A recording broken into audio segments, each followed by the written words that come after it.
இறையேசுவில் பிரியமான சகோதர சகோதரிகளே, நமது ஆண்டவர் இயேசு கிறிஸ்துவுடைய திருப்பெயரால் உங்களுக்கும் உங்கள் குடும்பத்தில் இருக்கிற அனைவருக்கும் அன்பும் சமாதானமும் மகிழ்ச்சியும் உண்டாவதாக. அன்புமிக்கவர்களே, பிப்ரவரி மாதம் 20ஆம் தேதி தாயாம் திரு அவை ஜெர்மனிய தேசத்தை சார்ந்த புனித ஜோர்டன் மாய் என்கிற கப்புச்சின் சபை துறவியினுடைய நினைவு நாளை கொண்டாடுகிறது.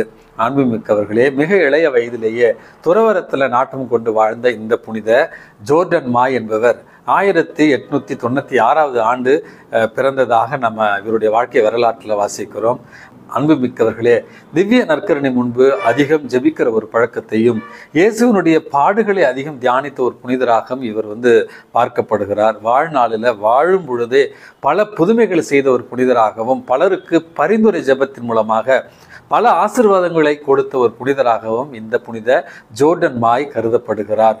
இவர் தன்னுடைய இறப்பை தீர்க்க தரிசனமாக முன்னறிவித்தார்.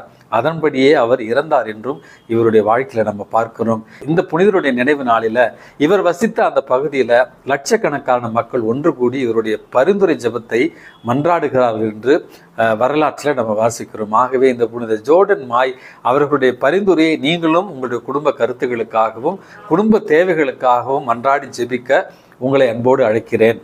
அன்புமிக்கவர்களே, தொடர்ந்து நம்முடைய திருத்தந்தை பிரான்சிஸ் அவர்களுடைய உடல்நலத்திற்காக ஜெபிக்க அழைக்கின்றேன். நம்முடைய கடமை நம்முடைய திருத்தந்தைக்காக ஜெபிப்பது.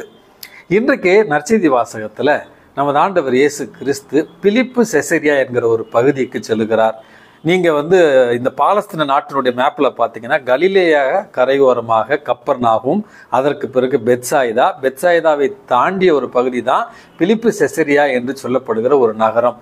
இந்த இடம் இந்த பாகாண்டிய கடவுளுக்காக கட்டப்பட்ட கோயில்கள் நிறைந்த ஒரு பகுதி. அந்த இடத்துல நீங்கள் இப்போ போய் பார்த்தாலும் தெரியும், உடைந்து போன அந்த பாகாண்டிய தெய்வங்களுக்கான சிலை வைத்திருந்த இடங்களையும் குகைகளையும் நம்ம பார்க்கலாம். அந்த இடத்துல என்ன பண்ணுவாங்களா, அந்த குகையில் தண்ணீர் வெளியில வருகிற இடத்துல ஆடுகளை பலியாக போடுவார்கள். அந்த ஆடுகள் தண்ணீருக்குள் புதைந்து போய்விட்டால் அந்த பாகால் தெய்வம் அவர்களுடைய அந்த பலியை ஏற்றுக்கொண்டதாக அவர் நினைத்துக் கொள்வார்கள்.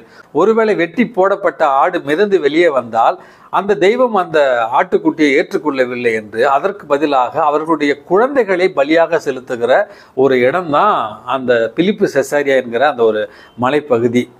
அந்த இடத்துக்கு நமது ஆண்டவர் இயேசு கிறிஸ்து சென்று ஒரு கேள்வியை கேட்கிறார் திருத்தூதர்களிடத்துல.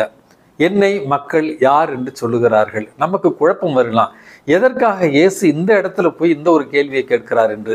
அன்புமிக்கவர்களே, இந்த பாகால் தெய்வத்திற்கு தங்களுடைய பிள்ளைகளை காணிக்கையாக ஒப்பு கொடுத்த ஒரு இடம் தான் அந்த பிலிப்பு செசரியா அப்படி என்று சொன்னேன்.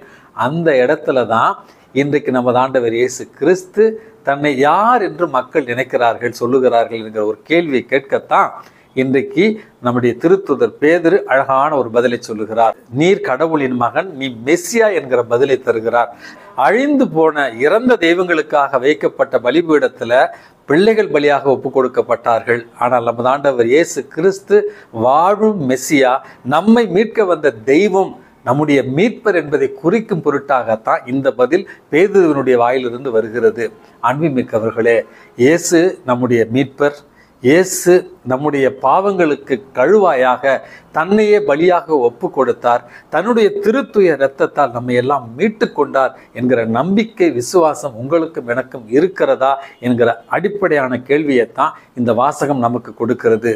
இன்றைக்கு உங்களையும் என்னையும் பார்த்து நமது ஆண்டவர் இயேசு கிறிஸ்து இந்த கேள்வியை கேட்கிறார். நீங்கள் என்னை யார் என்று சொல்லுகிறீர்கள்?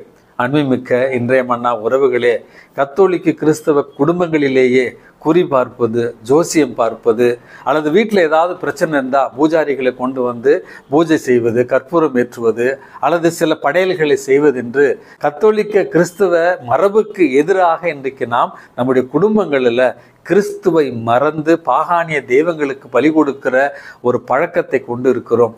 ஆண்டவராகிய இயேசுவுடைய பெயரால் உங்களுக்கு சொல்லுகிறேன், நாம் கிறிஸ்தவர்கள், கிறிஸ்துவால் மீட்கப்பட்டவர்கள், கிறிஸ்துவனுடைய திருத்துய இரத்தத்தால் கழுவ பெற்றவர்கள்.